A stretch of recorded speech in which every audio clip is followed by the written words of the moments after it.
Excuse me, Mr. DJ. Hey, check this out. We got a great show coming your way.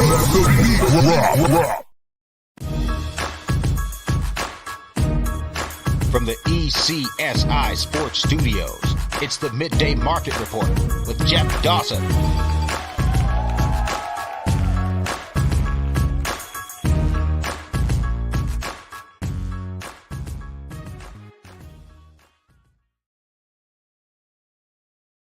ECSI fans, you want to revolutionize your sports investing habits? Allow me to tell you about WagerWire. WagerWire is an app that helps you become a superior bettor by allowing you to sync all your sports books and track all your bets in one place. See your current action, your betting history, and stats. You could also sign up for sports books and collect bonus offers. Follow them at WagerWire on X, as it's the best account on the platform. Head to App Store or Play Store now and search WagerWire and download the app.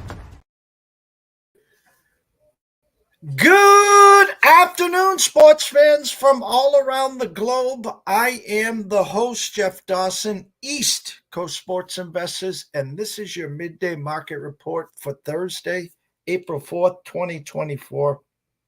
Not one, but two special guests.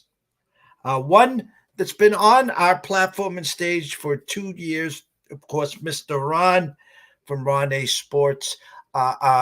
He is blessed and honored to have him talking college and NFL in the off seasons, and of course throughout the regular season and playoffs. And special guest making his ECSI debut, Dan Rivera, here to talk. What not to talk about? We got the draft coming up soon. We got trades as late as yesterday with Diggs to Houston, top 10 picks, some free agency moves. The list is endless. I mean, we could talk for hours, and we winked and said it'd only be 1 hour, but I'm betting the over, guys. I'm betting the over 1 hour here. So I already got that in at minus 135.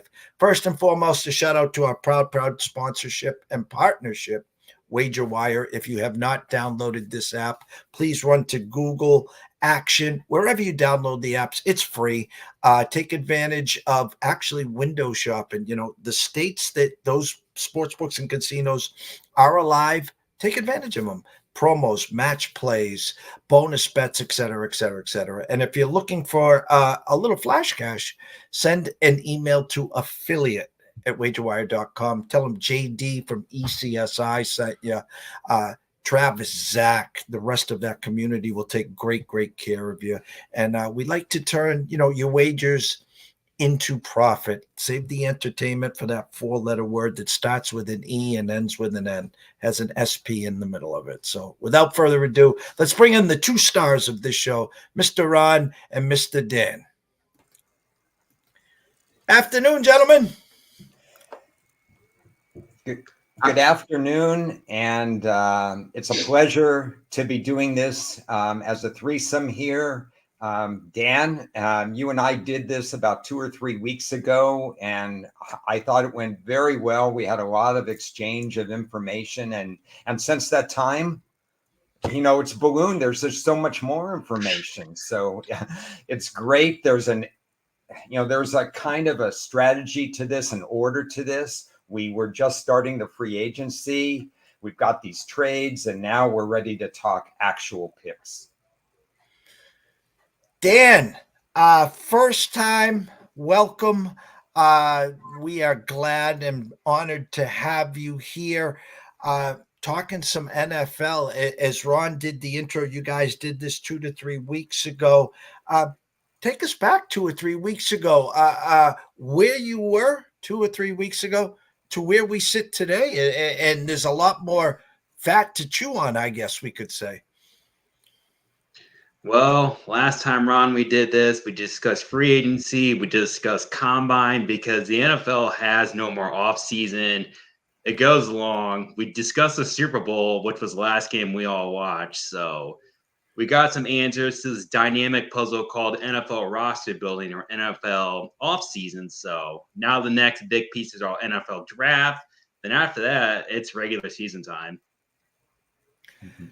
Ron, we're sitting here on April 4th, anxiously awaiting the draft. Obviously, you talked about some free agency, some moves that you liked, some moves that you didn't like. Before we get into trades as well, what have you seen so far? What have you liked for some of these teams and some of their roster building? Okay, so I approach it from a couple of different angles. And not only do I want to give what teams that I thought did well, but I also want to talk about position format, that went well, and also some individual moves in terms of players and the 2 or 3 best players. But obviously, I want this to be discussion. Do you guys agree or disagree with what I have to say? And then I want to hear what your individual moves were good or bad. So let me talk about 2 teams that are kind of under the radar. I picked 2 teams that are under the radar that I think have positioned themselves very well for this upcoming season. One of which is Cincinnati. Why do I pick Cincinnati? Because this didn't just start with free agency. They've been succession planning for a decade now. They are prepared for life after cornerback and safety Bates. They prepared for life after the wide receivers, which hasn't happened yet. But eventually, either Higgins and or Boyd are going to go. But they drafted 2 wide receivers last year. They drafted 3 defensive backs in the last 2 years. Now they've moved on from Joe Mixon, who is kind of addition by subtraction because you knew what you were getting from him, 3 or 4 yards in a cloud of dust, but he didn't move the needle. So now they're going ahead, and I think they've upgraded in that position. They've moved on from one defensive tackle to another, but that area strategically needed to be moved on because they allowed a very high yards per carry on the rush defense. They've added 2 more experienced defensive backs in Von Bell and I believe Geno Stone. And they're positioning themselves along the offensive line with an additional offensive guard and a tight end. With the right focus on draft day and a 4th place schedule and the return of Joe Burrow, I think Cincinnati has positioned himself well during this offseason and free agency. And then briefly, I think Washington has changed the culture. I think they had to rid themselves of what was going on. I think they're doing Houston type moves and other teams type moves where they're saying we're beginning anew now. Even look back to the Detroit Lions of 3 or 4 years ago. We're beginning anew. Are they going to go 10-7? Probably not. But this is a start of an exciting time for Washington. And I like what they've done by purging the roster and putting it back together again. Dan? To add to your Bengals comment, Ron, this is Joe Burrow's, I believe, first healthy offseason. That first year was COVID. The second year, I believe that was the ACL. This year, he got hurt early, and that's when the Bengals panic started. I don't remember the injury. I just remember him getting hurt for the Ravens game this year. So with the Bengals, at least, Joe Burrow finally gets an offseason. Tyler Boyd is pretty replaceable. I don't know if he's coming back. I know T. Higgins isn't happy about the franchise tag. I don't think he's going to actually sit. I just think it's too much money for him to pass up. So we'll see where that goes. They have drafted well. But the one team who has to massively overdo everything anymore are our Carolina Panthers. They overpaid for Bryce Young, and that's massive whiff on their end because they knew this quarterback class was going to be deep with Caleb Williams and others. So that was their first screw up. Their second screw up is their owner is – a tool. He's constantly getting in with fans. Seems like he was constantly just nosy and just like, what are you doing? Like, I don't understand how you're at the Steelers who don't medal, and then you're meddling every other week. They overpaid for 2 guards. Robert Hunt, I don't see it with him. He's the Dolphins' offensive guard who was kind of overweight and kind of out of shape. But the Dolphins cannot afford to do the offensive line. They were pretty weak. You had Damian Lewis, another guard from Seattle. It's just 2 guys who you had to overpay for because you don't have the picks. On top of all that, the Brian Burns, I don't know if this was official or not, but the Rams offered those 2 firsts and a second, and they turned that down. I don't know how you say no to that. So that's a team who's going to have to constantly overpay, constantly overdo it, and just make some boneheaded decisions because they screwed up this QB so bad. And with Reich gone, who probably didn't want to be there. So that's the team who going forward is going to really have to put it together, but I have no faith they're going to do it. And I agree with everything both you guys said. I think, and I'll say this amongst us quote unquote sharper people, I think Cincinnati will be the sexy play this year. Again, how many times are we going to bet against Mahomes? I get that part about it. But the fact is, you got a healthy Joe Burrow. I thought it was kind of comical when they slapped the franchise tag on T. Higgins. I said to my colleagues, that's not going to sit well with him. I know it's not. And then 3 days later, he's trying to force a trade. Kind of moving on from Joe Mixon. They drafted a good young back last year. He'll take the next step forward. Obviously, Jamar Chase. Defense is, I don't want to say solid, but it's better than average. I think they will be the pick to maybe dethrone the Chiefs. But I wanted to throw this up to both of you guys. Instead of just talking about my Patriots here, I want to talk about the actual makeup of the AFC East right now with the trade, obviously, of Diggs to Houston. And they traded some or actually let go some older statesmen in their defense.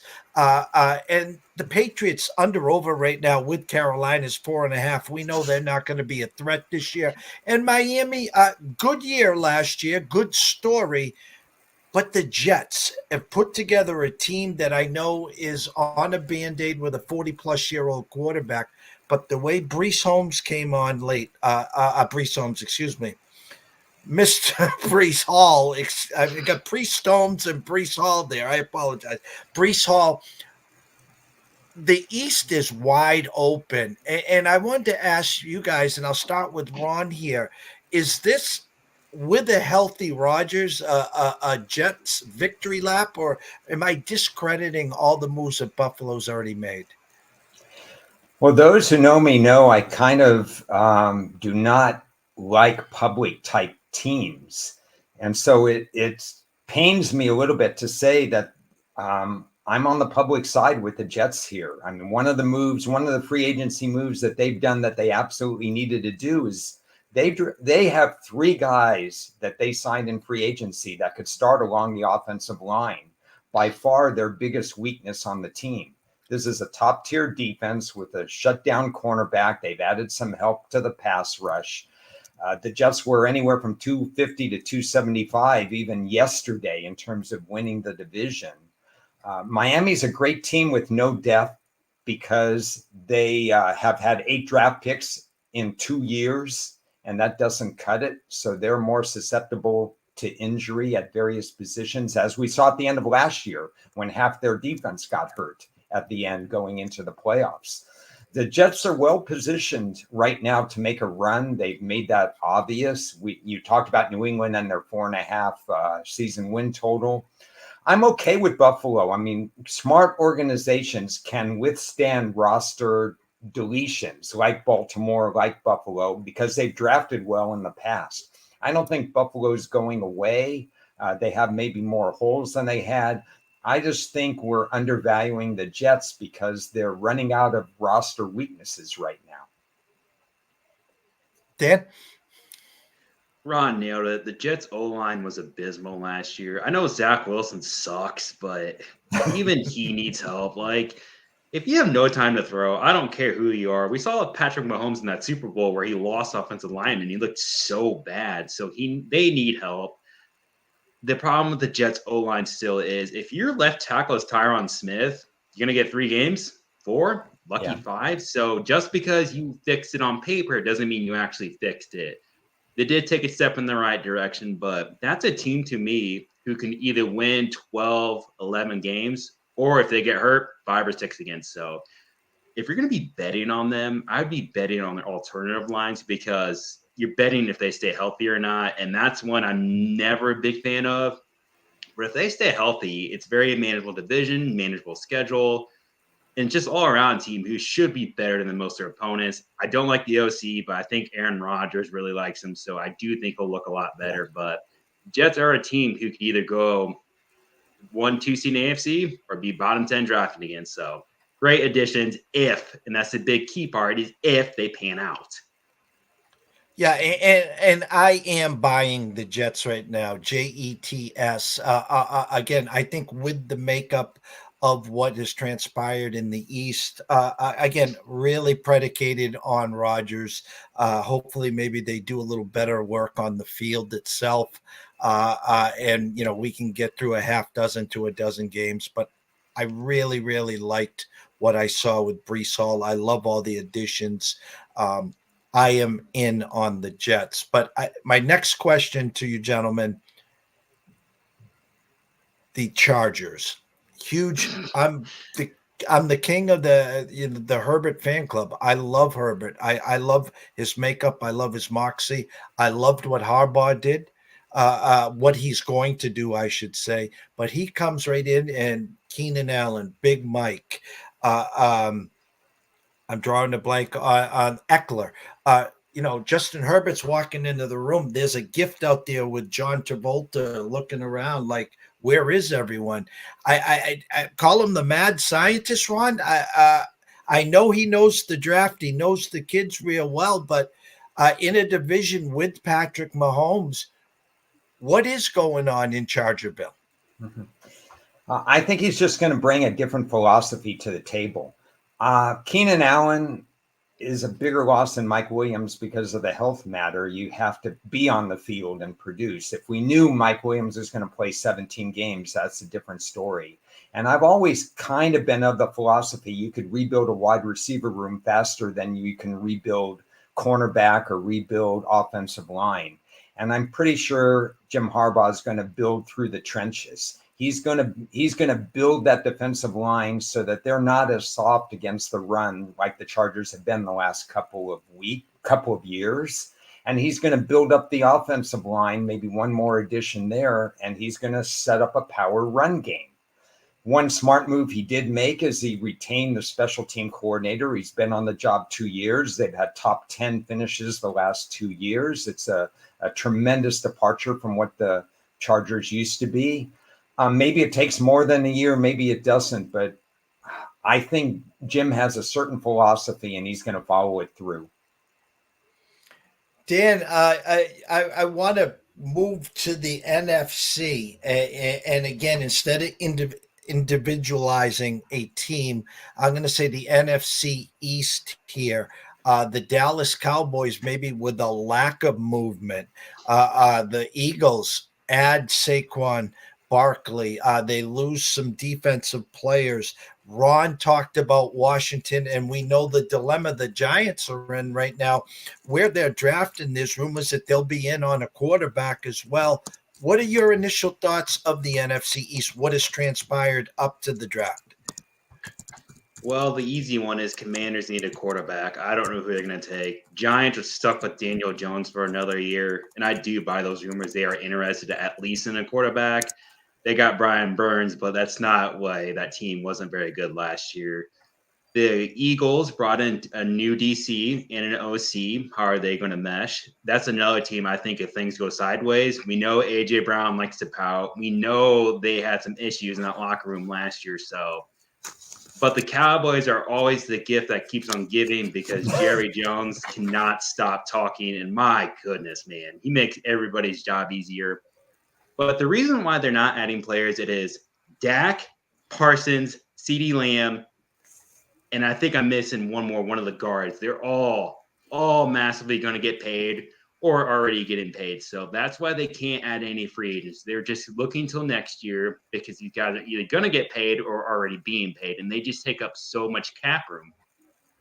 The Cowboys are just a Rams-like team to me, minus the good coaching part. So they're very top-heavy, but now they've lost so many guys. They're very, very lucky to stay healthy. And if they lose guys, that's another team who could fall off a cliff. So I know everybody's upset about the Cowboys, but it's just the way they're made up right now. They need a good draft because last year, I believe it was Mozzie Smith, the defensive tackle out of Michigan State, Ron. Is that who it was? He didn't even dress toward the end of the year. So that might be a bust already. I mean, if you're not dressing, I have my concerns. But overall, the Eagles spent cap room on their own guys. They brought in some more pieces. They're going to bring in at least good OCDC on paper until I see it. So I think the Eagles are going to be the best team next year. And you'll see an Eagles, not last year, but 2 years ago in the Super Bowl run. So just the Cowboys, they're a team who's probably in cap hell right now and will be in cap hell until they get their 4 guys figured out for next year. Ron? You nailed it with, Maisie Smith played 4 snaps in the playoff game. And Jones talks a big game, but he doesn't walk it afterwards. People move up to take his players. He says he's going to take this guy or that guy. Meanwhile, everybody else is making moves, and he's just trying to replenish the roster by the time it gets to the draft. So I don't know. Dalton Kincaid last year. He was the guy who's supposed to go Cowboys, and the Bills jumped him because it pretty much was leaked that the Cowboys are going to sprint to turn that card in with Kincaid. So if we knew that every year, Philadelphia did it the year before. He got jumped. So yeah. What do you think, Jeff? No, I think you guys are spot on. What I've noticed last year, and I talk to Ron every week about this. I always ask him during the season about his power rankings, and then you can read body language. And I want to say early in the year, Jalen Hurts. It was almost like there was no sense of urgency. I know he was trying to be the calm leader, but you could just see that it wasn't the same Jalen Hurts as the year before. Then A.J. Brown starts complaining he's not getting the ball enough.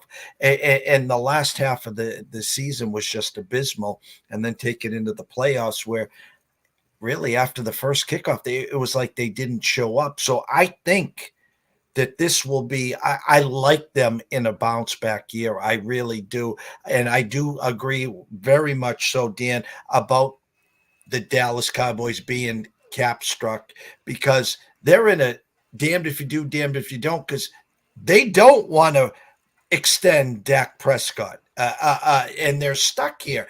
You pay him his 50 this year. And I think if they have an opportunity, not that Trey Lance is the guy that they have on the bench is going to step in there, but I think that they're going to move on. So that will be interesting for sure. And you said Washington needs a quarterback. And I'm going to bring this up there. Sam Howell showed flashes. So is it just to make up the O-line? I mean, I know you can go out and draft a quarterback. So I'll ask Ron this question. Are you saying moving forward, Sam Howell, obviously I'm not saying he's Joe Theismann here, but he will just be a glorified backup in Washington and maybe the rest of his career, or you don't see him as an every Sunday starting quarterback? Not all quarterbacks should be groomed to start year 1 or week 1 or something like that. I know Sam Howell had a season under his belt, but he still wasn't ready. I think the match between that coaching staff and Sam Howell was a mismatch. It just wasn't good. They weren't going to develop him. Ron Rivera was, I think, the wrong kind of coach for that situation. He developed bad habits, and some bad habits are hard to break after you start off with the 21 interceptions and so on. I think he belongs in the NFL, and I think he's going to be, maybe his ceiling is one of the top relief pitchers or low-level starters, but I think under Pete Carroll, who's not there anymore, it would have been interesting in Seattle. We'll see. There's still a lot of time to resurrect his career. I'm going to go out west. I'll start with you, Dan. The talks of Brandon Ayuk being available, I just laughed. Listen, I'm a diehard Debo fan. I am. But if you told me I had to trade one of the two, I'd be trading Debo. I just like where Ayuk's game is gone and is kind of projected upwards the last 2 years there. Rumors backstage, some people, some colleagues, some experts with check marks think that the Niners have peaked, that the R word regression, they're a little too old, might start to haunt them. The Rams and Mr. Donald has retired. We still got Geno-itis in Seattle. And of course, we know Arizona has decided to stick with Kyler Murray. Thoughts on the Niners? Thoughts on the Rams and overall on the West? Well, the pod Ron and I discussed, we talked a lot of Niners. The way they are constructed right now was pretty much Super Bowl window or bust type scenario. I'm never a big fan of that because if you're a Super Bowl team only, well, only one team can win it, and that Patrick Mahomes guy is pretty good. So the Niners did a really good job with that Christian McCaffrey trade because his issue was he could never stay healthy. And that was the argument against it. They paid that premium for him, but they got their money's worth or their trade's worth to be exact. So the Niners were top heavy. They were very good. They were very well constructed for now. They're one injury away from being back-to-back Super Bowls. They probably should have won one at least, but this is a team who's going to have to look hard in the mirror. They absolutely whiffed on last year's 2022 draft, except for Brock Purdy. They need to nail the draft. They have a lot of older guys, and Debo, a lot of wear and tear. Ayuk, some wear and tear. I do wonder if we see Brock Purdy regress because he's a cheap guy, but once he gets paid and the other guys get paid, I really think they're going to struggle. So they do need to kind of reload for the most part. They lost Greenlaw to that Achilles injury too, unfortunately for him. So they're pretty weak in a lot of positions. Offensive line last year, I think they got away with a lot of stuff. They were very efficient at running, but they were not very good outside of Trent Williams. Their secondary wasn't very good, but the pass rush was so efficient and so quick, they could cover that up. So that's just a long way of saying I agree with you, Jeff. There's a lot of holes in this team, and this is a team that absolutely needs to nail the draft, who actually has high-end picks this year in probably 3 or 4 years. So you have that. The Rams, top heavy. What happens to Stafford? I have no idea. He sounded like he was going to retire last year. Do you guys remember those rumors? He wasn't happy, so I think he'll be back. McVay's still awesome. Puka Nacua, awesome dude. Ron and I absolutely whiffed on that draft class. That was a team who absolutely nailed the draft with absolutely no high-end picks. So good job for them. But they got to do it again and again because they've not had any picks, and we're going to have less until that Brian Burns was said no. So they're going to be fine as long as Stafford is healthy, but I don't know if he's going to be healthy going forward. He's probably good for about 12 to 14 games a year. So the backup is Jimmy G this year. So at least he can run a few games or at least run the system. So they're not screwed there. Seattle, I don't like Geno Smith. I never saw the love with him because he had a good 8-week stretch and then went back to being bad Geno, or at least a low-end starter. Kyler Murray, I've never liked, but that was a team who coming into the year, they were going to tank. Teams don't really tank to me. So that was a team who cleared a lot of cap space, got a lot of picks, and pretty much restarted with a franchise guy to them. So out west, the Niners are still the top team, but boy, that gap is starting to shrink. And I think they do fall off this year. If the Niners go, let's say, 10 or 11 wins, relatively healthy, and health has always been questionable for them because they just seem like every other year they lose guys at the beginning of the year. So Niners are still the best team in the West. I think Rams are always going to be good as long as Stafford is back there. Seahawks, new coach, new organization, new top to bottom. I got to see it first. Cardinals this year, I do think take that step forward because they weren't winning last year, but they were still competitive. So they just had a reset.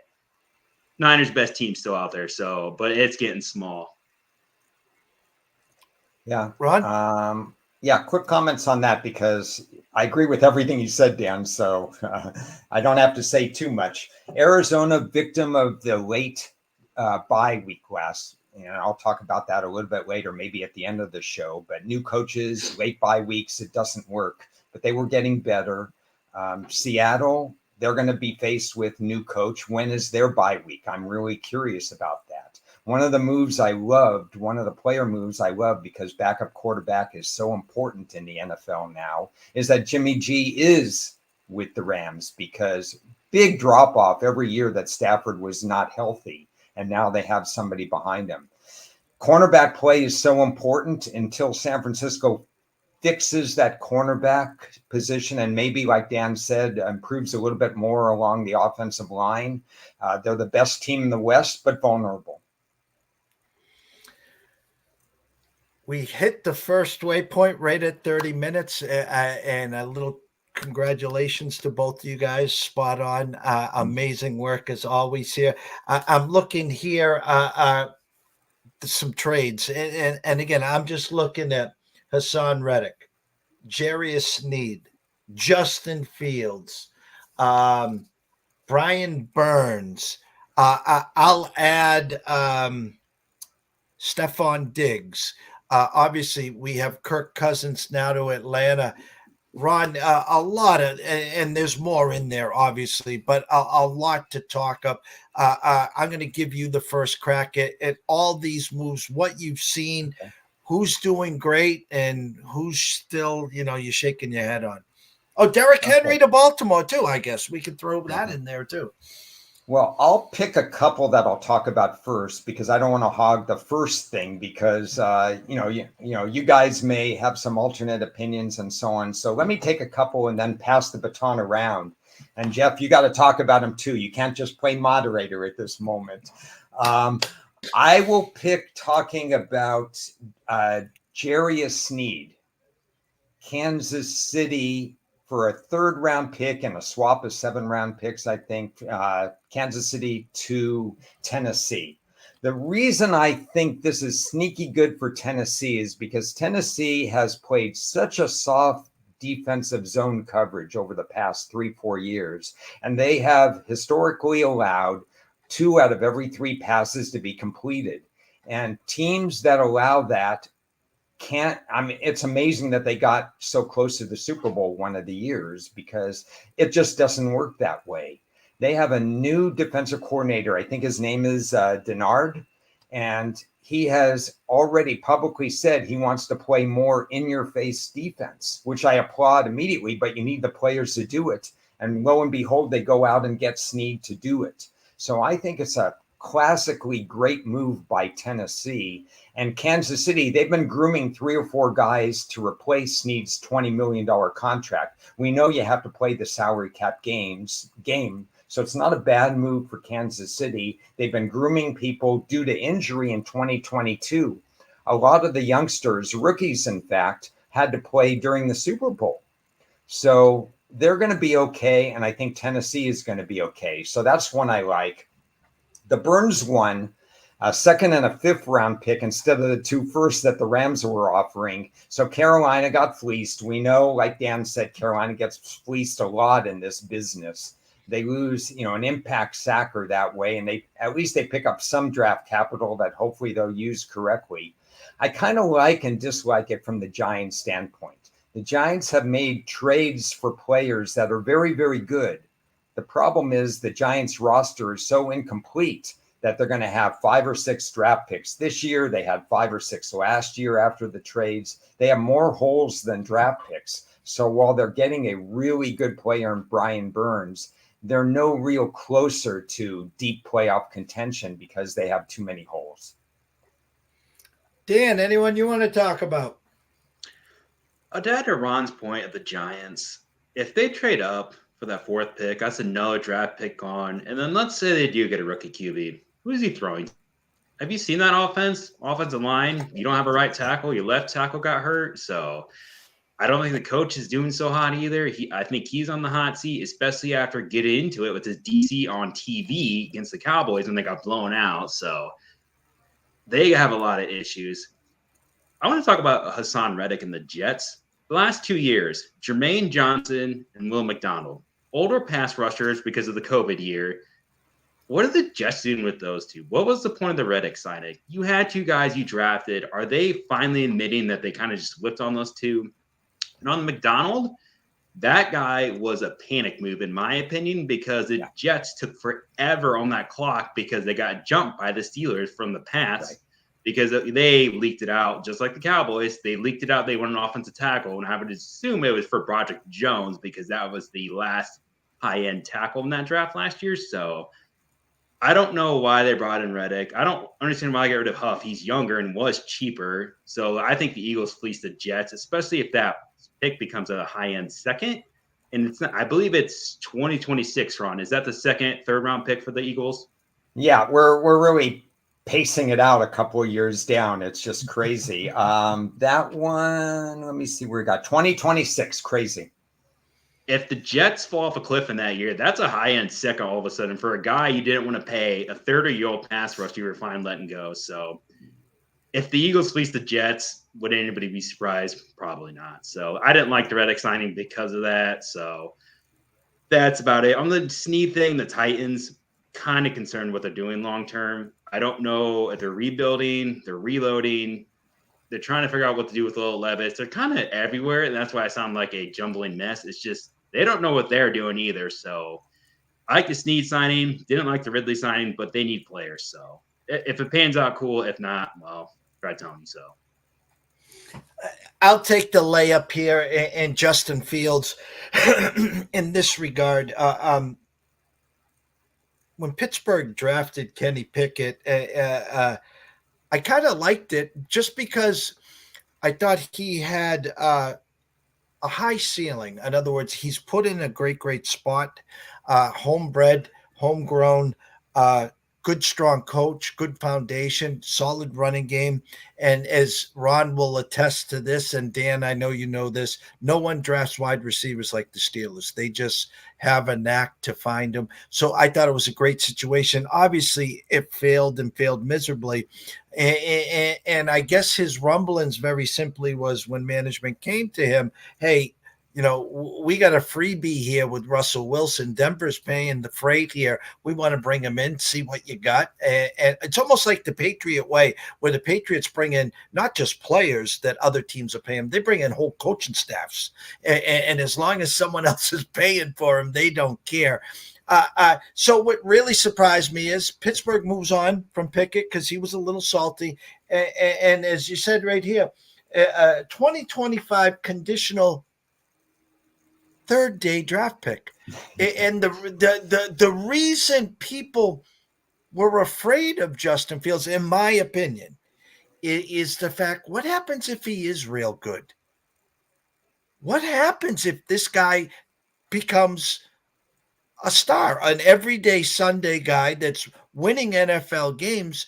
Now we got to pay him. You didn't have the glory of drafting him yourself. You didn't have the glory of the first 3 years, then the fourth year, and then you give him the extension or you franchise him, tag him for the fifth year. So I think that was a swing that Pittsburgh took. I love the move. I think Justin will sit back with the clipboard. He'll wait for Russell to fail. And I expect to see Justin by week 5 or 6. That's just my take on that situation. I want to throw it back to you one more time because you're there. What do you think of Stephon Diggs? Oh, God. Okay. So we talked throughout. Now, I'm a high-stakes fantasy football player as well. And listen, Stephon Diggs is a good wide receiver. He's very good. But the writing is on the wall. In other words, he forced his way out of Minnesota. And Justin Jefferson's in that same boat. Justin's saying all the right things, but he's one step away from getting pushed out. So when he comes over to Buffalo, it was a great move. He had flashes. He had good years and good times. But, man, was he cranky last year. And it like A.J. Brown, you could see this. And I said each other should have called each other up and just swapped, got it over with. Buffalo gets A.J. Brown, send Diggs to Philly, and everyone would be happy. So my move now, when I saw this yesterday, guys, I vomited because here's why. Diggs is a diva. He's a cancer in the locker room. What Houston did last year with C.J. Stroud, with Coach Ryans, I'm a huge Tank Dell guy. I've had Nico Collins since diapers, and you're bringing in this veteran. I don't like it. And as I wrote in our email chain, I think this is a bad move. But I was told by a few people that Coach D'Amico Ryans thinks with him and Joe Mixon, they're going to be able to tone the room down, and they're going to get that veteran leadership to help the youth. I'm not buying, guys. I'm not buying. Go for it, Dan. I can't believe they did it. It's a deep wide receiver class. Why'd you bring him in? If you really wanted a wide receiver, keep your first-round pick or use your second-round pick. I don't get it. And don't forget John Mechie, the Alabama stud from 2 years ago. He tore his ACL in that Georgia game. That was late 2021. He had leukemia a few months later, and he recovered from it, but this is really his second year in the system, despite being a third-year guy. So does Diggs really bring that much in? And if he does, I think it's going to be toxic again. I think he forced his way out for a reason. The Bills need wide receiver help, and they got rid of him pretty quickly to me. So I don't get the point of bringing him in. You have young guys. If Diggs starts acting poorly again, is that going to run off in a bad way? I don't know. These are younger guys, and they probably do look up to Diggs to a certain degree because he's 8-9 years in, older player. So I don't like the move. I don't get it. I don't get how everyone fell in love with it either. Did I watch a different Bills game last year than you two? Like, what did he do last year that he's so awesome? I know the fantasy guys are out there like, hey, he's awesome. I'm like, did you not see the last 8 weeks of the year, especially under Joe Brady? So F minus. That's going to be in my opinion. You should have let it go. Just go get somewhere else or go pay for Brandon Ayuk. He's a guy from the old Shanahan system.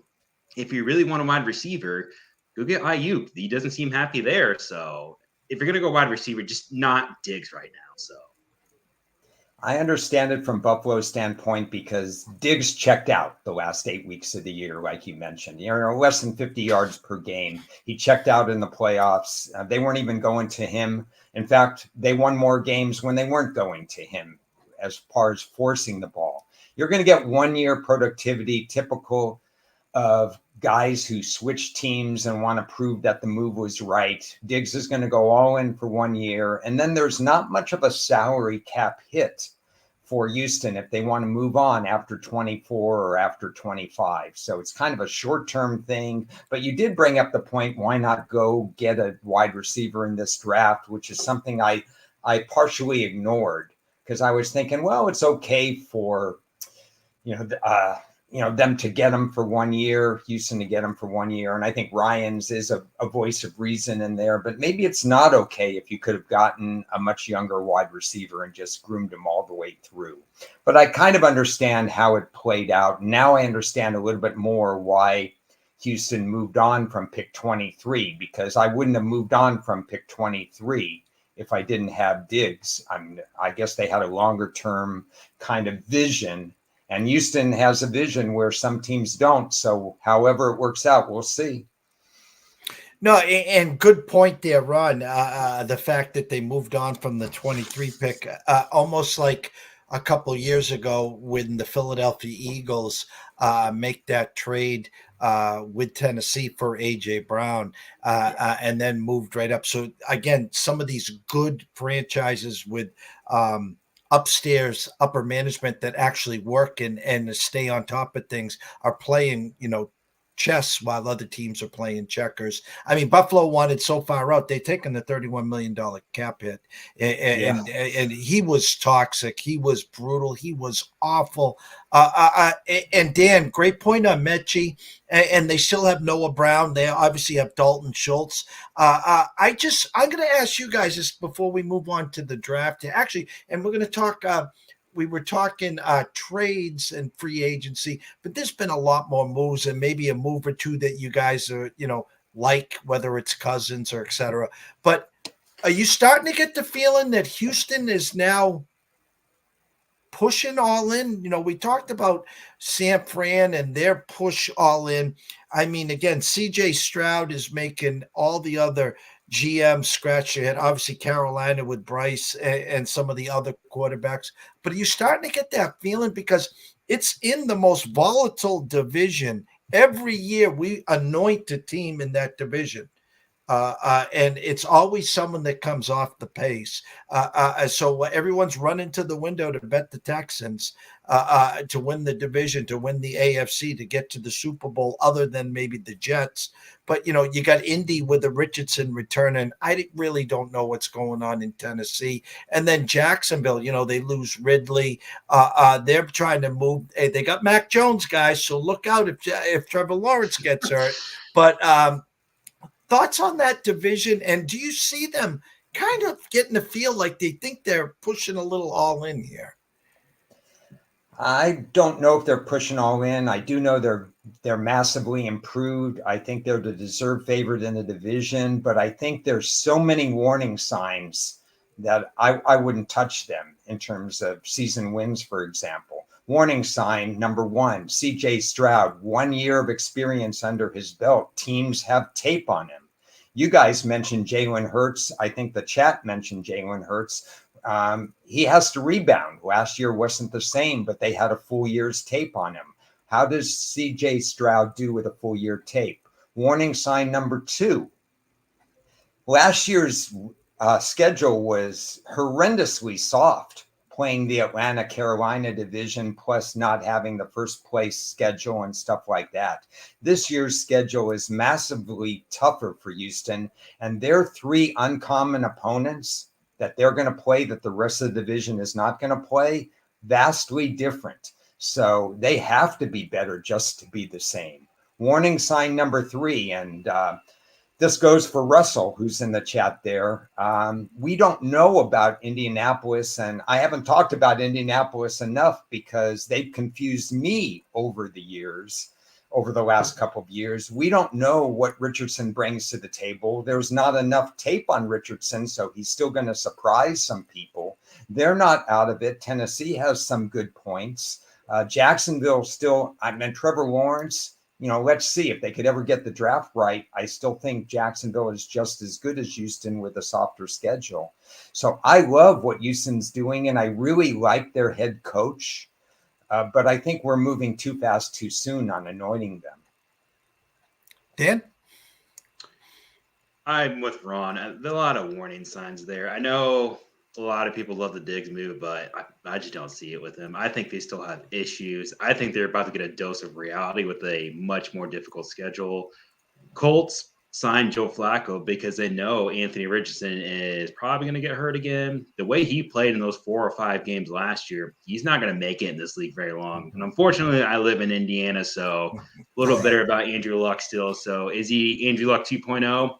No idea. I do love the coaching staff, though. They have their own issues, too. Tennessee, no idea what they're doing. I mentioned that. And Jacksonville, Ron, we're about 50 minutes in. We've not bashed Trent Baalke yet. So Trevor Lawrence is still Trevor Lawrence. They had some issues last year where the defense massively fell off a cliff, particularly that Bengals game where the backup just torched them all game. So Jaguars aren't too far off yet, but they have some salary cap issues coming down the pipeline with Etienne, Lawrence, Josh Allen, and maybe Trayvon Walker if he does end up being the guy we think he is. So Texans are going to go all in. I don't think they should yet. I think they need to keep building to the draft, adding talent, and then go all in next year with the second year of CJ Stroud and more of an idea of what the team will be long term. And on top of the Texans, let's say they are that team this year. The OC had reported rumors of having head coaching candidate offers or at least talks. So if he goes, does that team fall off a cliff? Will DeMeco Ryans be picking a new OC? And do we see CJ Stroud learning a new system in year 3? That is something I'm not sure yet. We'll see how this OC does. I didn't like him last year very much, but I understood why the love. So if they go all in, they're going to really have to do something with it. I don't trust them to do it. I just think they're jumping way too early for them, especially with 2 unknown quarterbacks in the division, with the third one being a stud since Andrew Luck. So if they go sideways, would you two be surprised if they're an 8-9 win team struggling out of the gate or struggling late? They are also had a lot of offensive line issues last year, which I whiffed on, by the way. They just had 5 or 6 guys every other week in the beginning of the year last year just hurt. So I don't think they should have did wide receiver. Offensive line was always the answer to me, but if they go sideways, nobody's probably going to be that surprised. No, and I definitely could see that. Again, every year it seems like there's someone we're anointing, and then, come week 8, 9, 10, here comes someone off the pace to catch them. Before we get to the draft and the top 10 here, I'm going to bring up 2 names. We haven't talked about the NFC South. I'm kind of intrigued and enamored what you guys think with Kirk Cousins and the Falcons. I definitely love the coaching decision there. No Bill Belichick. I think they made the right move there. They brought in a seasoned veteran quarterback. We know about their offense. We know about Bijan. We know about Drake London. We know about the tight end, Kyle Pitts. I think a defense with a good draft is getting serviceable and better in a division where I think Tampa overachieved. I'm not buying the Saints. I think there's a lot of turmoil in New Orleans. Another diva there, Michael Thomas, who's getting cut. Kamara, so far still on the field. Problems at quarterback. Ron, I'll start with you. Thoughts on what Atlanta has done in this offseason? And in my eyes, obviously, I think they're the team to beat in the NFC South. They deserve to be the team to beat, but roster-wise, complete roster. If you look top to bottom roster, I still think New Orleans is stride for stride with them, and Tampa's close enough. So I don't think you automatically anoint a team that hasn't had a winning record in 7, 8, 9 years or whatever it is for Atlanta. The Cousins move is huge. The coaching staff move is huge because they had no idea what they were doing. They were back to 1950s football, just trying to run the ball and, do whatever they were doing. And of course, I guess you guys forced me into it. Yeah, maybe they'll draft an edge rusher for the first time since the Ice Age or something like that, because they just haven't understood what wins in the NFL, and to move ahead of the time where speed and where the pass over run. I mean, you can have a great running back like Bijan is a great running back, but that alone doesn't get it done. You have to have other pieces. So the Cousins move is huge. They deserve favoritism. You still have to see how it meshes on the field. And Cousins comes off an Achilles injury. He's a little bit younger than I am, but I can tell you firsthand that Achilles injuries are tough. Dan? On to the Cousins thing, a lot of people went and ran to bet that. But if you're betting on a quarterback who might not play week 1, do you really want that bet? I don't. I'd much rather wait and see where he's at. Let's say he does play week 1. What is he? 60, 70, 80, 90%. And for lucky. And on top of all that, he's going to have no offseason. He can't really practice with these guys. Or if he does, I don't know how much time or effort or how much work he can actually do. Because an Achilles injury, he tore it late October. I think it was about week 10, week 11. So that you're already behind the ball. That's a 10 to 12 month recovery. And according to my friends, that's really a 2-year injury, because 1 year for recovery, 1 year to trust yourself. So I don't know where he's in that. So if he's not playing week 1, good luck with those bets. That's all I'm going to say. Saints took 8 weeks for them to hit Carr. Not surprised by that. They're in cap hell again. They're probably going to be cap hell again next year in the end of time, because they traded up. They massively overpaid for the guys. Just kicked the can down the road. So what do? I have no idea. They have so many issues right now. I mentioned Saints. The Bucks are kind of an interesting team because they weren't really good, but Baker once again lost another OC for this 5th time back in the Browns days. He lost some guys.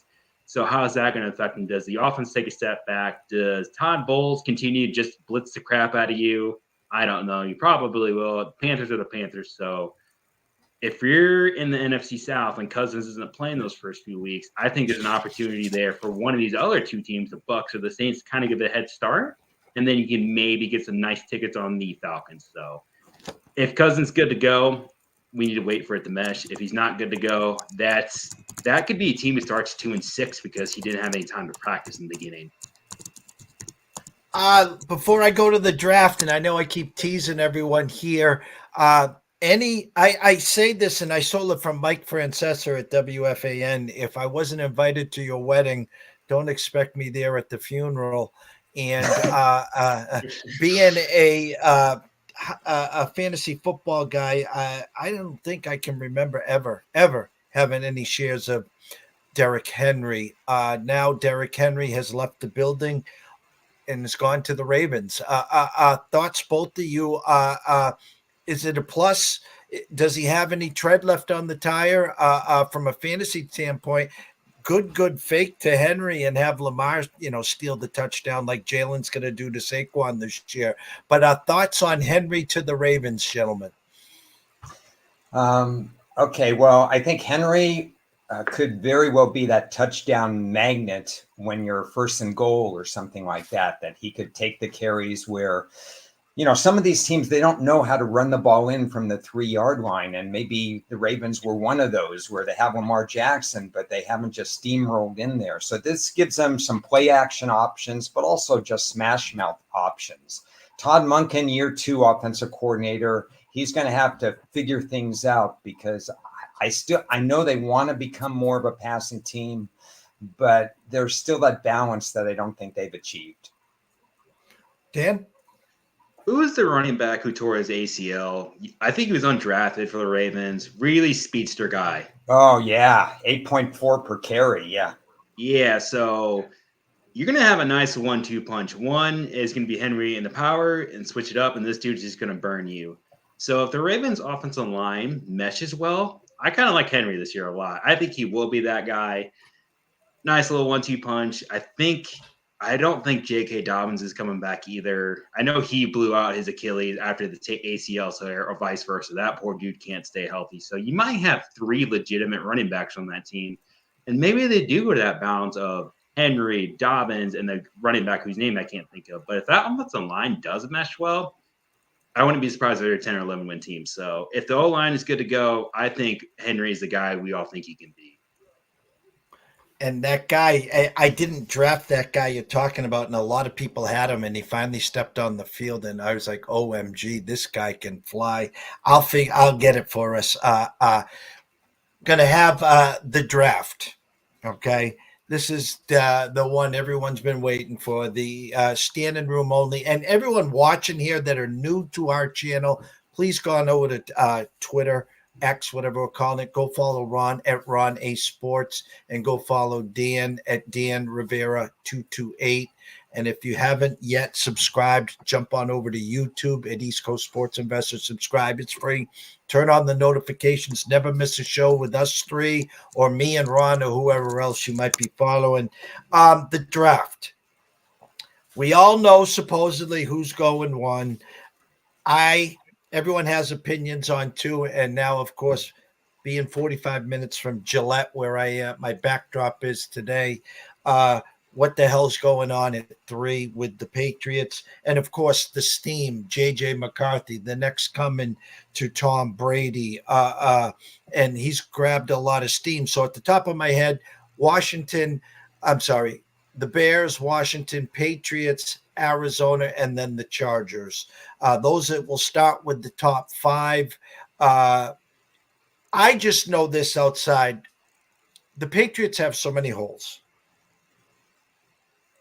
If you can get 3 first-round picks and 11 to 23 in next year's first from Minnesota, I don't see John Elway. I don't see Peyton Manning. I don't even see Andrew Luck walking through that door. And I don't care if it's Jaden Daniels or May or McCarthy, whoever you're enamored with. You getting 3 first-round picks, it would be a fool for the Patriots to pass that up. But who am I? What do I know? Nothing. So, Ron, take it away. We're here at the draft. Wherever you want to go with this, take it away.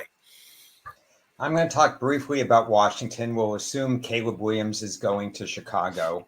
And then before I talk about New England, I want to go last on that. So I want Dan to go before me on New England.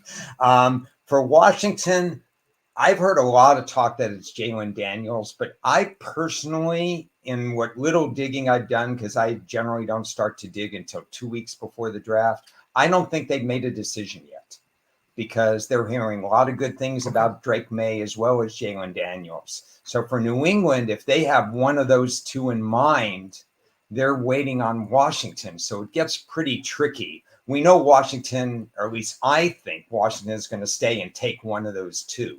So then it's New England's turn at 3. So Dan, you have the floor. I'm really glad we brought up the Patriots. I'm going to ask everybody in the chat what I asked these 2 in the email. Who's making the decision for the Patriots? Is it Kraft? We saw him trash Belichick in that documentary. Is it going to be Elliott Wolf? What if they want May and he's gone? Do they take the offer from the Vikings? That Godfather offer is the best way probably to put it, because they do have holes, and a lot of them. They have Jacoby Brissett, but man, that defense is going to fall off a cliff. That offense with Jacoby Brissett and those wide receivers and weapons, it's going to be a long year, Jeff. So that's the first thing you need to answer. Who's making that decision? I'm with Ron. I do think pick 2 is still wide open. They don't know yet. So, Jeff, to you, gut feeling, who do you think is making that decision at pick 3 right now? I'm Final going decision. Elliot. Going with I'm Elliot? going Elliot Wolf all day long here. And the reason I'm saying that too is a new regime in regards to someone that's going to fall on the sword or get all the credit. You know, that documentary that came out, kind of sad, where the Patriots for decades was the model. This is what you need to do, how to succeed in the NFL. And then, you know, with the Brady and Bill, the chicken and the egg, I like to call it, you know, in Bill we trust. You know, without Bill, there's no Tom. Without Tom, there's no Bill. They needed each other. But like any long marriage, it tends to get a little ugly, and it got ugly. And Bill finally went to Bob and says, hey, he's got to go. Father Time's going to catch up to him. And Bob stuck his neck on the line, and he left. And unfortunately, he won a Super Bowl. And, you know, we made the playoffs and lost 31-0. We haven't been back since. So that documentary was just like trashing on each other. And it was sad there. So I think Elliot Wolf is the guy. Now, with that said, there's the J.J. McCarthy steam locally. I don't know. Where there's smoke, they say there's fire. If let's just say for poops and giggles, Jaden Daniels goes second, and you're staring at Drake May, and you ever drafted J.J. McCarthy and at least didn't move back a spot or two to let someone else draft Drake May so you can draft McCarthy if that's your guy. I don't see it in McCarthy. I'm not here to say he won't be a good NFL quarterback, but my point is right now he's no Drake May or Jaden Daniels. So I'm going Elliot Wolf, and I think they want Daniels. If Daniels is not there, I think that they will settle and they'll take Drake May. Okay. I've heard much the same as both of you have said, that Elliot Wolf is the guy. I will slightly disagree. I think there's going to be more of a consensus than ever before in that room. I think there's 2 other guys that Elliot Wolf will lean heavily on. I don't have their names in front of me. So I think there's going to be a more consensus thing. And I think they're going to look to deviate from past drafts because Bill Belichick didn't do that well in the draft. Let's face it. He did well in a number of areas, obviously, especially week-to-week game planning and strategy. Nobody knew the game better, but the drafting thing kind of eluded him, especially around the second round. If they stay at 3, I think it's a quarterback or even wide receiver Harrison, and a pretty big departure. If they go, let's say that Vikings trade, for example, which I would recommend them going to the Giants instead at 6. Let the Giants move up because you can stay in alignment and still get a pretty good wide receiver. You're going to get Neighbors probably at 6, which is a pretty good deal at that particular point. Maybe in Harrison, you never know. But if they go with the Vikings trade, I'd actually want a little bit more than 11-23 and a number 1. I'd want some sort of player. I might even ask for Hawkinson or somebody like that. I may try to really throw the book at him there. You can possibly get Odunze at 11. I think it's like 35-65 that he's still there for a variety of reasons. I think he might still be there. If not, you're going to get a quality offensive lineman, which New England needs a tackle. At least in my opinion, they need a tackle.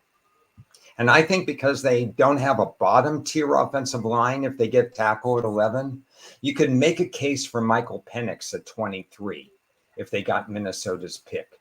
So the only thing missing with Penix's resume is what drives people down all the time, injury. There's too many injury concerns, like with Henson Hooker last year when he dropped down.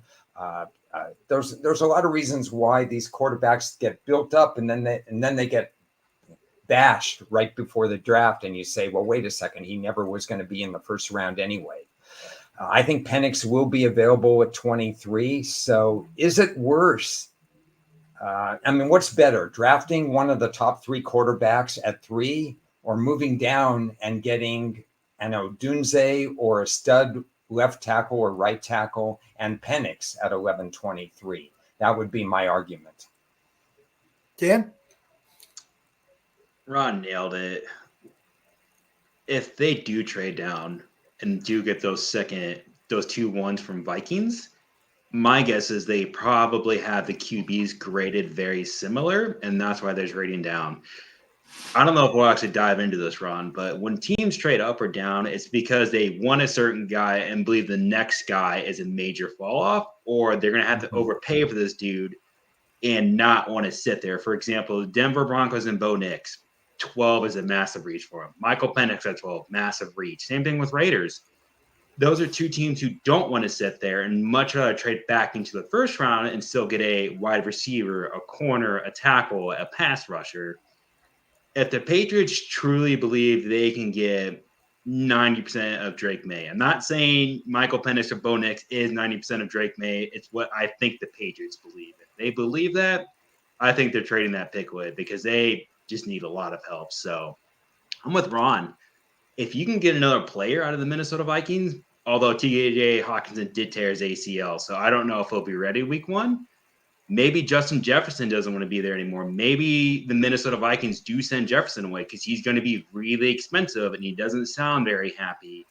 And the Vikings did offer him that massive deal and he turned it down. Does he want to stay there for a rookie? Does he want to stay there for Sam Darnold? I know it sounds ridiculous, but I think all these players outside of QB are up for trade under the right circumstances. If they send Justin Jefferson and some picks, I think the Patriots will very likely consider that. You know, and it's funny.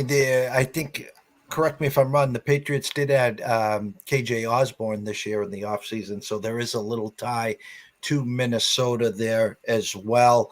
They had a great rookie wide receiver. They got Hawkinson and, of course, Justin Jefferson wanting the bag, and we saw the last two big-time Minnesota wide receivers wanting the bag left the building, and that was Randy Moss and Stephon Diggs. So Minnesota is known to let them sit there and vent and then show them the door. So I think Justin Jefferson could be the talk of a trade come draft day.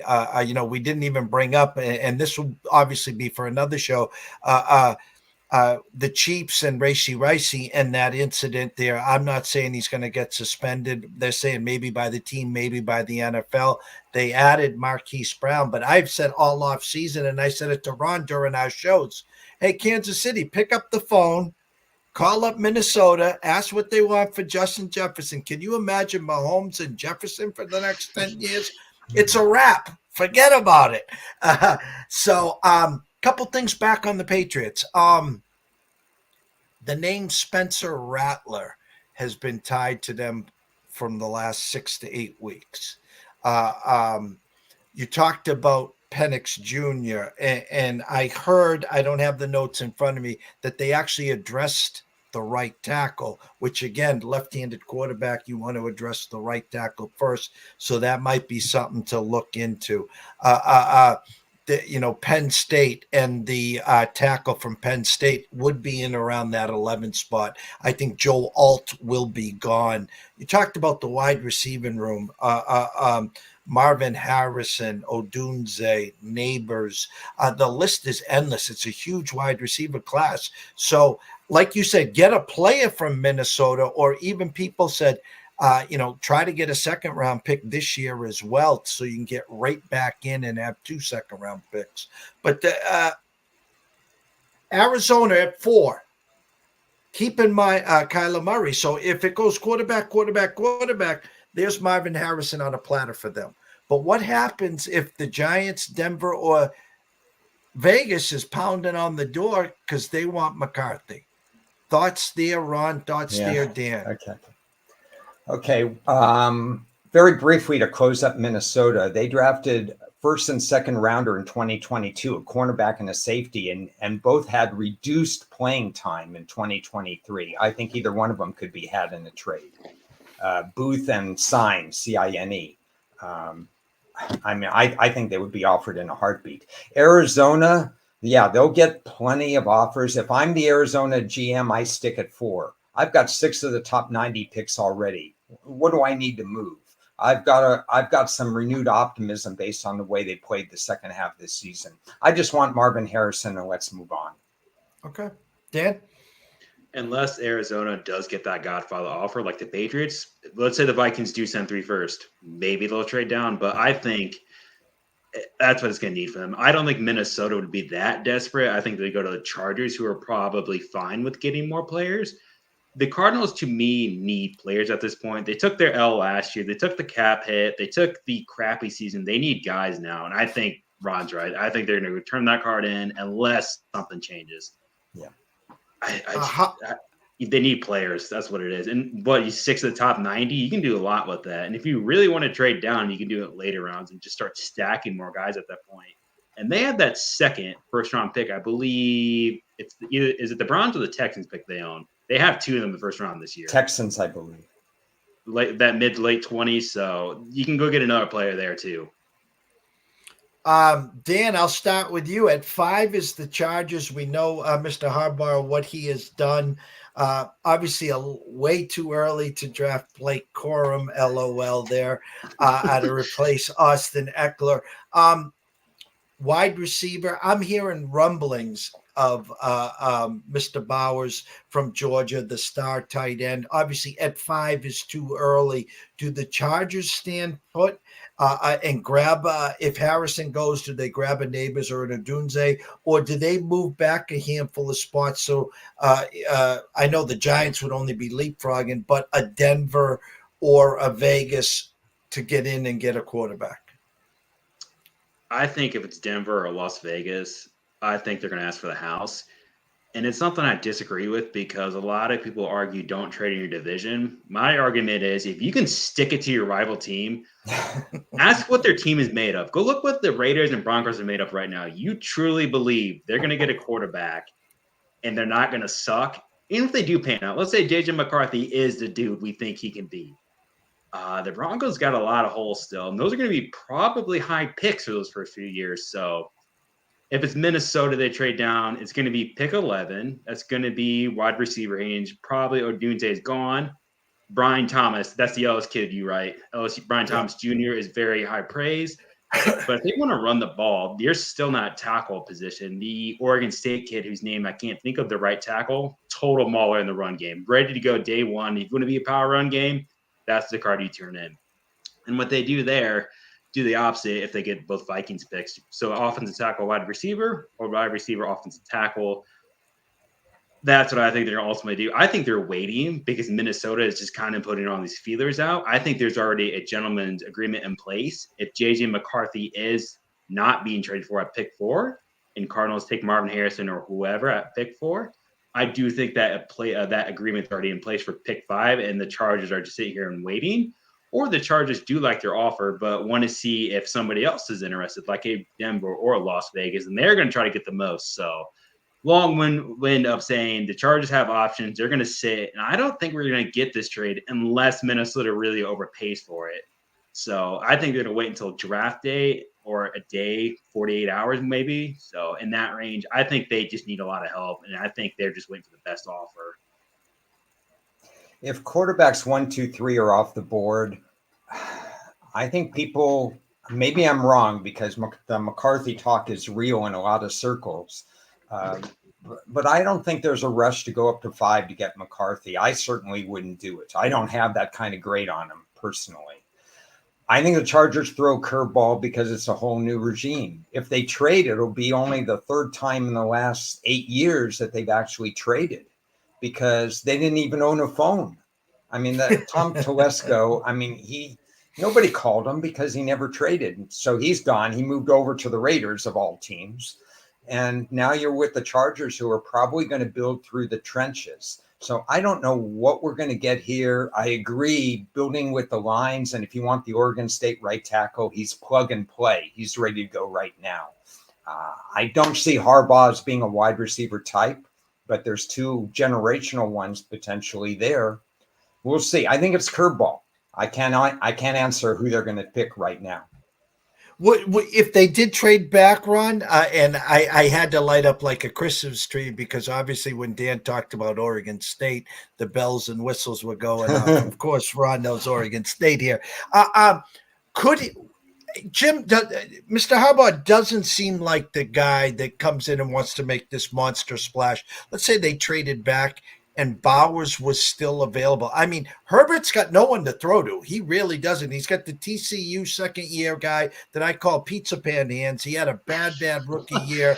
They have some fillers. They're often injured. They have no running back anymore. I mean, they have pieces, don't get me wrong, but he wouldn't make a splash a la Atlanta and Kyle Pitts and take Bowers, would he?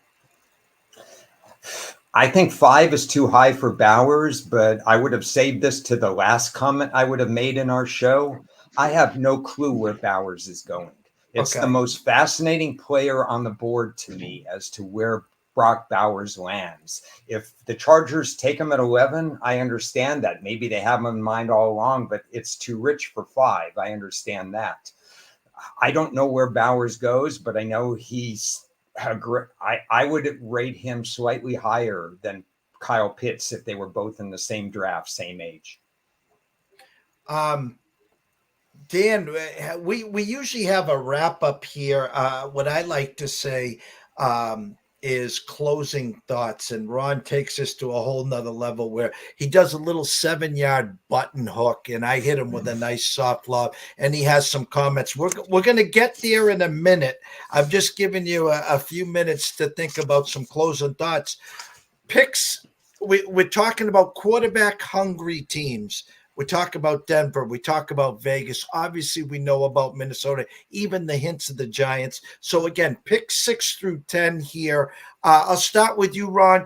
Any crazy thoughts there, 6 through 10? Or, you can throw some soft lobs, some ideas. We got a few weeks till draft day. We know there's going to be some more moves, some smoke.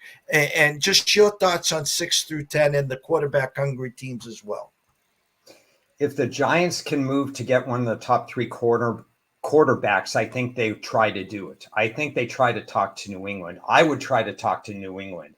If you lose the top 3 quarterbacks, I'm not interested in J.J. McCarthy. I personally would be interested in building back this team and actually trading back from 6 to accumulate more picks. As we talked about, there are too many roster holes. They've made some good moves with Burns and their draft choices last year. Now they just need more draft choices.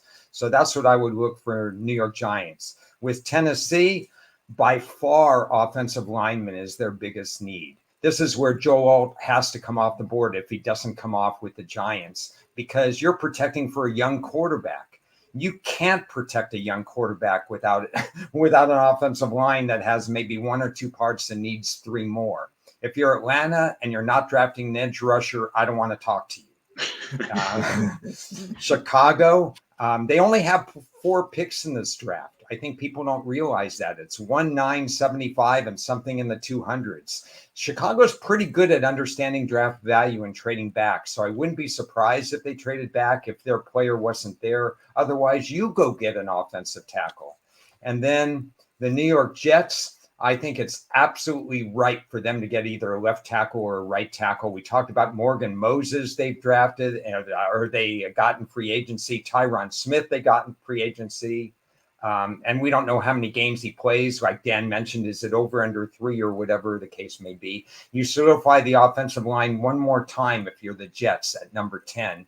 And Minnesota, Denver, and the Vegas, they're going to be crying to get up. What's it take for Tennessee to move back or Atlanta to move back?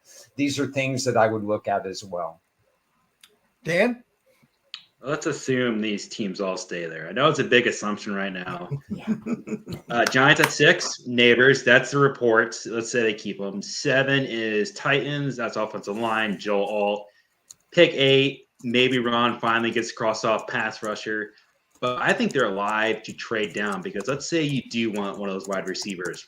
Pick 8 is a great spot to jump the Bears. And the Bears seem like they want a wide receiver. I think they should trade down because they don't have picks.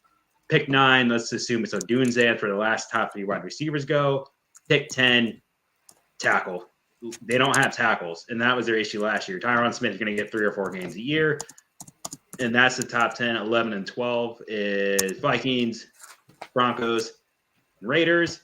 There was a podcast. I don't know if you two heard it with Greg Cosell. I forget the guy's name. He's like a Titans insider, and he blatantly said the Raiders were calling the Titans about that pick 7 already, and they seem very interested in it. So my guess is the Raiders are trying to find what it's going to take to get up there. They don't want to pay the 4 or 5 or maybe even the 6. So I think that's what they're doing. But those teams pretty much seem like they're going to go turn the cards in. We kind of have an idea already. So that's where we're going to go. Later on, guys, no idea yet. Last question before our closing thoughts. I'll ask you both this. We know the top 3, meaning we know the 3 quarterbacks, bing, bang, boom. I think the props at 4.5, maybe other books have it different, under, over quarterbacks in the first round. I mean, obviously we know the big 3. We know we go back to last year when Levis not only lost a boatload of money, he lost his girlfriend too after the first round when he kept sliding and sliding. We know the names there, JJ McCarthy, Bo Nix, Penix Jr. Ron, under, over? I'll use 4.5 first round quarterback selected. Under. I think McCarthy does go in the first round, whether it's 4 or 23. I don't know. He goes in the first round. I just think when push comes to shove, a guy like Penix generally would fall out of the first round because he's older, 6 years of college and two surgeries. Typically, those guys get drafted in the second round. But I would say over. You're saying over 4.5. I'm sorry. Under 4.5. Under 4. That McCarthy goes makes in the, 4. Yeah, sorry. Okay. Yeah. I cap it at 4. I agree with you too, Ron. Dan. Short answer under, because the juice is just so expensive right now for 4 guys. Or my apologies, 5 guys. Bo Nix, older player too. I think he had 3 years at Auburn. 3 years at Auburn, 2 at Oregon. He's an older player. His knock is he's a system guy, and if you just want somebody to do what you say, he's the guy, but you wouldn't take him in the first round. Penix has those injuries still. He's older. He's 6 years. Was it a fluke in that last year with Kalen DeBoer, or my apologies, last 2 years with Kalen DeBoer, some good wide receivers, a manageable schedule last 2 years? Does somebody really want to reach for that? I don't know. The injuries concern me with him the most. So if you really want a quarterback, could you wait till early round 2? Probably. That's the only reason why you would probably jump those 2 round picks, or my apologies, round 2 picks. So under for now. And how many guys have we heard over the years, first round locks, and they fall? Many. I've been at this for a while. Ron, you can probably name a bunch. Jeff, you can name a bunch of can't miss quarterbacks in round 1, and they're going round 3, round 4. So I'm going to keep under until proven otherwise. If I lose, I lose. It's not that big of a deal. I just can't pass up that price of locking in a guy like Penix or Nix that early. I agree 100%. It's almost like a trick question because everyone knows the first 3 picks are going to be quarterbacks, and everyone's seen the smoke with JJ McCarthy. So we know 4 are going early. So the general public, the degens of the world, are going over 4.5. It's like the old, is there the under over a half on the running back going in the first round? Everyone always bet, of course, there's going to be one. And until the last couple of years, they've been finally taking one, obviously. But that used to be the easiest under ever. And I'll be picking you guys' brain as the closer we get to draft day. I know Ron's got a sheet a mile long that a lot of the Vegas books won't even allow him to share anymore. They no, Mr. Ron, you can't share those props. So we'll be excited to see that. So it's my annual statement as we approach the draft is be careful what mock drafts you follow, because everybody who's on TV and everybody who's at these special sites or whatever, you could get in a lot of trouble if you follow that and then you base your draft. Basically, I have like a handful of people I follow that nobody's even heard of, and I prefer it that way. But I probably won't do a lot of draft props this year. I get tired of being limited at this time, so I probably will take it easy and just enjoy it and comment like crazy on it. Ron, do you have any closing thoughts? Well, this is something I want to hear from both of you too, is what team, name one or two teams that you are most looking forward to how they do during draft weekend. Dan, you can go first there while I try to rattle the gerbil. The first answer I thought of was the Dolphins. Tua's not signed yet. I don't know if that's good or bad. You can make an argument for either. They've not had many picks. They need a lot of offensive line help. They lost, I believe, both pass rushers to Achilles, or at least a torn ACL and Achilles. So those guys are probably gone for the first, let's say, 4 to 6 weeks. That was one. They need a great draft. The other one that popped in my mind was the Rams and the Niners for the same reason of they've not had high picks. I have no idea what they're going to do. They need a lot of help. So that's another team. The last one I'll give you is the Colts because they kind of need some help. They could trade down. They could do this. They could do that. They just have a lot of options on the table. That's why I'm much higher on them, especially at pick 15 where pass rushers are probably going to be there. Maybe one of these offensive tackles are there and they could trade down. Maybe a wide receiver falls.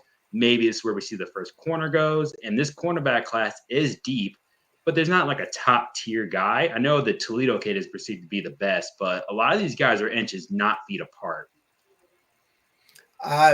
For me, and by the way, Russell Saylor, I guarantee you loves that last thought. I am intrigued with the Colts. I think they're the sneaky team, Russell, in that division. If I had to put a wager, I would take the plus good odds on the Colts to shock that division this year and look for the regression in the Texans that we talked about. For me, obviously, the number one is the Patriots. So many holes to fill. I think they control the whole draft. In other words, whoever it goes 1, 2, if they trade back, then the wheels really start spinning.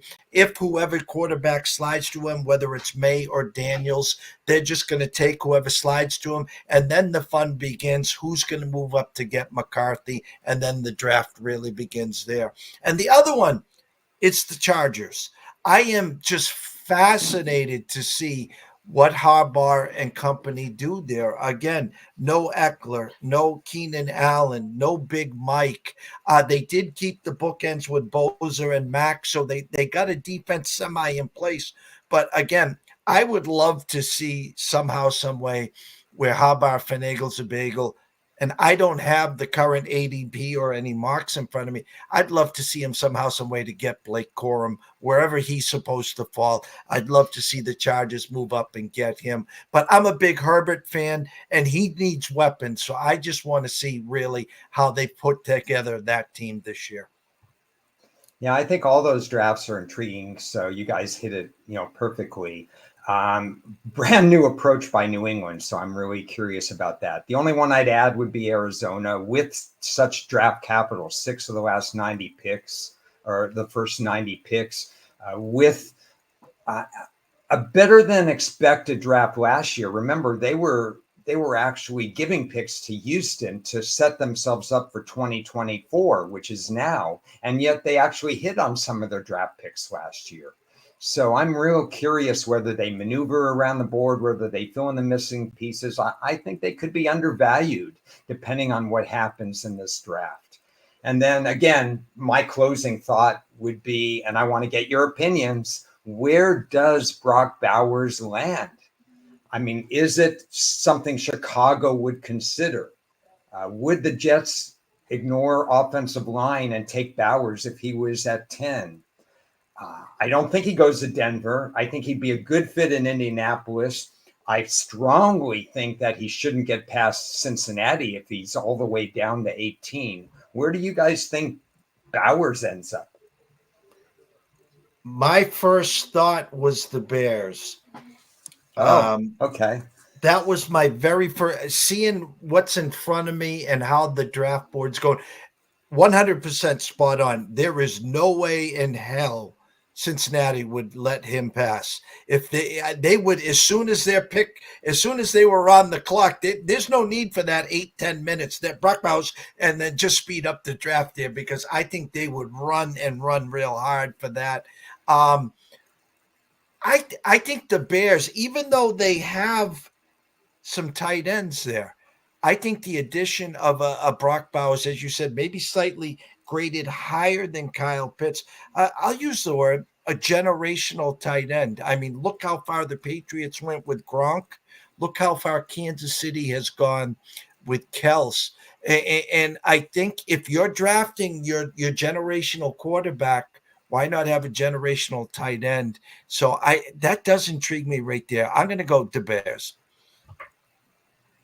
I'm going to throw a curveball at both of you. Who's the one coach who had a great tight end? Jimmy Graham, New Orleans Saints. Who's at pick 12? Denver. Sean Payton is a guy, too, who would use a tight end. My argument and Ron's argument is pretty much you draft a tight end and these guys just don't get used. That's why you see him in the second contract on a different team show up. So look at the lines there. They used Laporta. They used him in the second round. So Dalton Kincaid got used last year, but that was because of injury. So was he that 1 year wonder? We saw Kyle Pitts. Sorry, Jeff, if you took him last year on your fantasy. So I do think Sean Payton would consider it because they need wide receiver help. They took the Oklahoma kid Mims. I think that was his name. The guy, the deep threat they never wanted to use last year in the third round, and they traded up. Judy's gone. Cortland Sutton is rumored to be gone for like the third year in a row now or something like that. So Sutton is getting older, not probably the most productive player anymore. And you could probably as well trade up with him. So I think Denver is very alive. Colts could always use another pass catcher, but they have two decent wide receivers. Bengals, I think, would run to turn that card in because I think they think that he's not going to be there at pick 18. So Denver would be the intriguing one to me for him because Peyton does like his tight ends, and I do think Peyton would use him properly too as a wide receiver / tight end / whatever you want to call it. Yeah, it's good to have a difference of opinion with, we have some similar wavelengths, but Bowers is, I just don't know what's going to happen. It's going to be interesting. I suspect we have three different answers to you for this, by the way. And I feel like all three are credible and are also not credible at the same time because he just does have that kind of range. Yeah. And Dan, I love the thought process and the comparison with Jimmy Graham. I was a huge Jimmy Graham fan and the athleticism, and it reminds me a lot of that. So good eyes on that as well. Dan, any closing thoughts for you? It's line season, everyone. Ron mentioned it. Be really careful what you read. Most of it, actually like 95% of it right now, is just straight crap. No one has their board set. We're April 4th. These boards aren't set. These teams are kind of top 30 visits, 30. I don't know what they're called anymore. They've gotten changed. They're visiting, double checking, triple checking.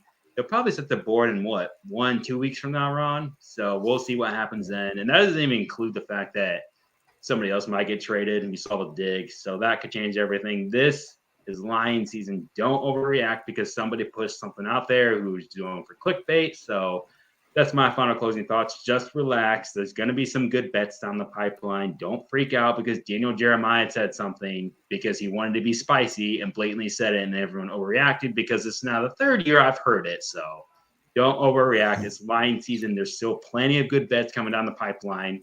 Don't overreact. I love it. And for people that just tuned in and caught that, he is saying lying, not lions, and the Detroit Lions season. Okay? So don't get run into the window in Motown and Lions as your NFC division winner there. So it's been an amazing show. I told you I bet the over. I should have given an alternate bet of an hour 30 because we just cracked 134. Blink and it's over. Special guest Ron Marmolevsky at Ron A Sports and ECSI debut, and hope to have you on a bazillion more times. Dan Rivera at Dan Rivera 228 on Twitter. Guys, it's been amazing. Great show. Great work as always. Standing room only here, just on Twitter, never mind YouTube, Twitch, and all the other platforms. So great jobs there.